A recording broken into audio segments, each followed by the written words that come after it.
Welcome to Idaho Fish and Game's Hook and Bulletin podcast, your weekly news roundup of hunting, fishing, trapping, and conservation stories from around the Gem State. Hosted by Fish and Game's Public Information Specialist, Connor J. Lease. And welcome back to Idaho Fish and Game's Hook and Bulletin podcast. Lots of stories to sift through and talk about this week, including a couple of commission actions set during last week's special conference call, why there's no one-size-fits-all playbook for successful kokanee fisheries, and an opportunity to try your hand at Dutch oven cooking. But first, while these past few weeks might start seeming awfully close to beach ball and bikini season, it's actually the most critical time of year for mule deer fawns and elk calves who are still staggering out of a long winter period. And while survival numbers through mid-March seem optimistic, here's a good reminder that these last few days of April can make or break some mule deer herds. Statewide winter survival for mule deer fawns and elk calves has shown to be right in line with years past. Through the middle of March of this year, 67% of fawns and 93% of calves with tracking collars have neared the finish line on their first winter. But the race isn't over just yet. Depending on weather, late March and April are often when fawn and calf mortality is the highest because the young animals' fat reserves are largely depleted, and their digestive systems need time to convert to digesting fresh, green forage. Here's our deer and elk coordinator, Toby Bedreau. Right now, in the middle of April, things are looking promising for both deer and elk. We'll know for sure what survival will look like in the coming month after we've tallied up the final numbers. For mule deer fawns in particular, a stretch of cold, wet weather in early spring can substantially decrease survival, and biologists can see winter-related mortality as late as May. Winter survival is typically the biggest single factor affecting mule deer herds, and the long-term average is about 60% of fawns surviving their first winter. But during hard winters, that can be significantly lower. Earlier this winter, Fish and Game biologists captured and collared 173 mule deer fawns and 178 elk calves in various parts of the state to monitor herd health and track their survival throughout winter. As I mentioned above, by the middle of March, 67% of collared fawns and 93% of collared calves were still alive. Fawn weights, which indicate how likely they are to survive the winter, were high in many places in southern Idaho when we captured and collared fawns in December and January. And we have so far observed above average survival. Heavier fawns and mild winters are good for mule deer populations. Boudreau added that survival of fawns throughout the state is not uniform and that it ranges from 100% to 62% survival depending on the unit where the fawns were collared. Fawn and calf survival is critical to growing herds or sustaining current populations. Survival of young mule deer has a direct relation to the fall deer harvest because yearling bucks typically make up a significant portion of the overall mule deer harvest. In addition to all that, knowing how many collared animals die each winter gives our wildlife biologists a good estimate of how the rest of the population is faring. And knowing just how many animals, in this case deer and elk, are out on the landscape is crucial when it comes to setting seasons and providing hunting opportunities. All right, last thing I want to mention here, I'm sure for some of you, all this number soup can be a little hard to swallow. In other words, it's easy to get bogged down by the minutia of deer and elk management. And that's okay. But some of you are wildlife biologist nerds at heart, and for those of you that enjoy these cannonballs into the deep end of elk and deer management, boy, are you in luck. If you head on over to our YouTube channel and type in State of Deer and Elk, there you will find not one, but 12 separate videos that answer why does Fish and Game do this and not do that. Add whatever your idea of this and that is. Fish and Game's State of Deer and Elk webpage probably has the answer for you. This 12-part series was 3 years in the making. It started in 2022 as a way to give hunters an opportunity to see how biologists gather data, use it in their management decisions, and how they blend hunters' preferences into the mix when proposing hunting seasons. There is a lot of information, but if you're curious why Idaho's deer and elk hunting looks the way it does, or how Fish and Game manages everything from fawn monitoring to managing trophy elk hunts, get comfy, grab your favorite beverage, and head to the State of Deer and Elk webpage. I'll include links to both the state of deer and elk and this winter survival story in the notes. All right, here's a bit of information for those of you who've been following the spearfishing proposals.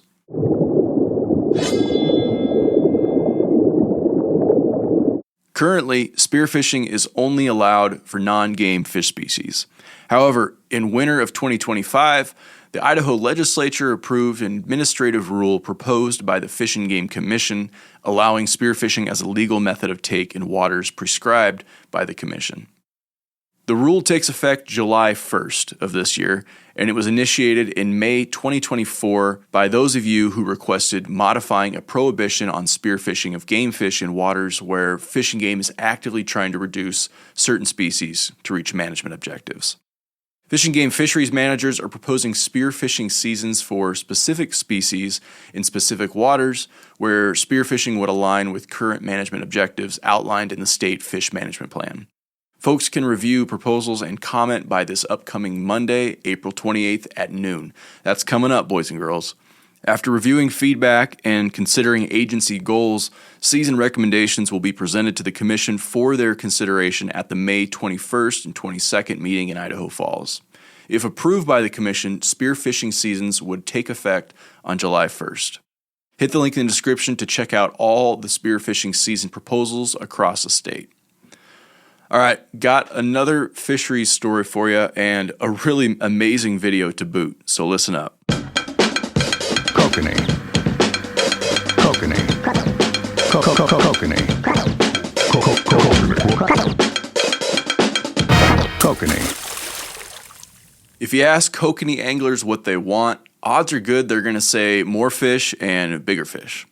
That's not being greedy, that's just an honest answer about what they prefer. But there are trade-offs, variables, and unknowns that keep more and bigger from happening, which is the cold shower of reality when it comes to kokanee fishing. All of our biologists are constantly working with anglers to provide good kokanee fishing within the limitations of the fish's life cycle. Idaho kokanee are a mix of wild and hatchery fish, though most fisheries contain both. Fish and Game staff stock kokanee annually or periodically in almost all waters that contain kokanee, so managers can provide sustainable and fishable populations. Unlike catchable rainbow trout raised in hatcheries and released ready to be lipped by anglers, kokanee are stocked as fingerlings and need years in lakes and reservoirs to grow to catchable sizes. Most of a kokanee's diet consists of plankton, which are small aquatic organisms barely visible to the human eye. Plankton abundance, or scarcity, is driven by water conditions, and when plankton thrive, kokanee thrive, and vice versa. It takes at least 2 to 3 years for a stocked fingerling to grow to catchable size, but biologists can't accurately forecast how much food will be available from year to year. If there's enough plankton to feed all the young kokanee, more and bigger fish might be a possibility. But there's usually a limited food supply, so the trade-off is fewer bigger fish or more smaller fish. And if conditions are extremely poor, you might get neither. Kokanee live about 3 to 5 years and die after spawning, so their populations are relatively short-lived and cyclical. Regardless of their size, they will spawn between ages 3 to 5. Under ideal water conditions, a kokanee could grow over 20 inches before spawning, while another living in marginal conditions might only reach 8 or 9 inches, but both will die at roughly the same age.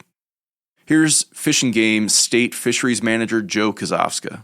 We don't want to give anglers the impression that we're making excuses and everything is in Mother Nature's hands. Our fisheries managers have produced many successful years of kokanee fishing, but we know regardless of what we do, there will be lean years and boom years, and anglers typically prefer more consistency. To make managing for consistency more challenging, biologists don't know each year how many young fish will be available for future stocking because they rely on a fluctuating number of adults taken from key waters to provide eggs and produce the next generation of fingerlings. To strive for more consistency, Fish and Game is now raising some kokanee to adults in hatcheries specifically to increase egg availability for fingerling production. This program is still in an experimental phase, but if all goes well, managers will have more fingerlings for stocking in 2026. Put another way, there's no one-size-fits-all playbook for a successful kokanee fishery. Each body of water has its own personality. Even reservoirs within the same watershed can behave differently, and they all change over time. Fortunately, Fish and Game's fisheries managers have lots of experience producing kokanee throughout the state, and they understand what's worked and hasn't worked in the past. They're willing to experiment, adapt, and fine-tune each fishery based on the successes and failures of the past. They're also trying to meet angler preferences, which can also shift over time. But anglers have to be realistic with their expectations, because there is no magic formula for great kokanee fishing. Last thing to note here, the final chapter of Idaho's Kokanee Management will never be written, because as it has changed in the past, for better and worse, it will change again. Biologists will continue to learn through science and research and experience, and they will adapt Fish and Game's kokanee management using angler preferences to help guide fisheries into the future. So hit the link below to read Roger Phillips's full story, plus check out our latest short film, The Future of Idaho's Kokanee, now on our YouTube channel. Okay, moving on to some wildlife crime news down in southeast Idaho. Fish and Game is seeking information regarding the illegal killing of a pronghorn in southeast Idaho. A member of the public discovered a dead adult pronghorn doe near the intersection of Gehring Road and Lava Beds Road, southwest of Aberdeen. The carcass was located approximately 200 yards off the road in a cultivated field. Fish and Game conservation officers estimate that the animal was shot with a rifle sometime between April 4th and April 11th. Known violations related to this case are closed season take of a pronghorn and wasteful destruction of a pronghorn carcass.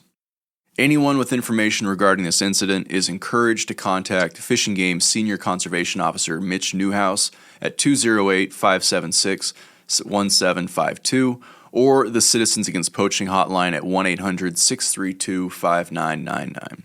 Callers may remain anonymous, and those with information leading to an arrest are eligible for rewards. For more information on this case, check out Jenny Jackson's press release on our website. Link in the description. That's all the major news stories for this week. Let's hit the rapid-fire bulletin. Last week, the Fish and Game Commission approved a set of proposals during its special commission conference call on April 15th. First up on the docket, we had migratory game bird seasons, which you can read about in full on our website. Way too many seasons to list and talk about here, but it's important to know that for 2025 through 2026, the Fish and Game Commission approved the maximum number allowed of hunting days and bag limits allowed by that federal framework for most species. Hunters will be able to find exact season dates, zone maps, and shooting hours in the 2025-2026 Migratory Game Bird Seasons and Rules booklet, which will be posted to Fish and Game's website by early summer, well in advance of any upcoming seasons. Also coming out of last week's meeting, the Commission rescinded their Snake River closure to hunting, fishing, and trapping below the high water mark near Twin Falls that had been in place since September 29th, 2023 due to quagga mussels. The closure was originally put in place in response to the detection of quagga mussels by ISDA in a 6-mile stretch of the Snake River in September of 2023. While the closure has been lifted, sportsmen and women are reminded that before accessing the Snake River, an inspection and decontamination of watercraft entering and exiting the river between Broken Bridge, Yinksgrade, and Hanson Bridge is mandatory. All right, get ready to impress your friends, family, or neighbors at your next get-together by learning the ins and outs of Dutch oven cooking. An introduction to Dutch oven cooking class will be held at the Farragut Shooting Range Center in the Panhandle region on May 3rd from 10 a.m. to 1 p.m. The cost of the class is only $10, so hit the link if you want to go get on board. Fish and Game staff up in the Upper Snake region are once again hosting the annual Youth Outdoor Skills Day event. Come join in on the fun on Saturday, May 10th at Beaverdick Park on Highway 33 west of Rexburg from 9 a.m. to 2 p.m. The entire event is free and open to the whole family. And up in Moscow, the annual Kiwanis Kids Fishing Day will be held from 8 a.m. to noon on Saturday, April 26th at Moscow's Hordeman Pond. Our fishing trailer will be stocked with rods and reels available for loan on a first-come, first-served basis. Contact the Clearwater Regional Office for more information at 208-799-5010. Okay, that's it for this week's stories. It's time for our question of the week.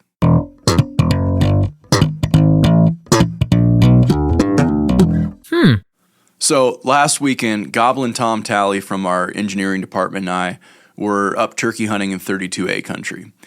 Didn't have a whole lot of luck on the gobbler front, which probably had something to do with our calling. I mean, I've heard paper shredders make more convincing noises. But despite our failure to call in a trophy tom, we did call in a pair of well-fed coyotes, a white-tailed deer couple clearly lost while the buck refused to ask for directions, and lo and behold, some actual turkeys, albeit 2 hens and 1 very bashful Jake. Today's question is about that Jake. At one point, Tom, the engineer, turns to me and asks, "Do Jakes gobble?" I told him, "Of course not. It's only the big mature toms, Tom." It was just the affirmation our bruised egos needed to hear in a situation like that. But I think deep down, we both knew the truth. Our slate call sounded more like dying cats. To settle this once and for all, I asked our upland game bird coordinator, Jeff Knetter, the expert on such things. Remember, Jeff was one of the very first Hook and Bulletin guests back on episode 8, where we talked about why turkeys wear backpacks and if their spurs really do serve a purpose in the pursuit of ranching or if they're just for show. Jeff quickly corrected me that Jakes, or young male wild turkeys, typically 1 or 2 years old, do in fact gobble. In his words, maybe not as fully developed as a big old mature tom, but they can in fact gobble. And just like that, it's back to bear and antler season for me. That is all the news we have for this week. Thanks for putting an ear to Idaho Fish and Game's Hook and Bulletin. If there's something on your mind or if you got questions related to fish and game matters, feel free to drop us a line at podcast@idfg.idaho.gov. Again, that's podcast@idfg.idaho.gov. If you've ever had the experience in calling something other than a turkey in, let us know. I'd love to hear about it. All right, thanks, folks. Thanks for listening. We'll catch you next week.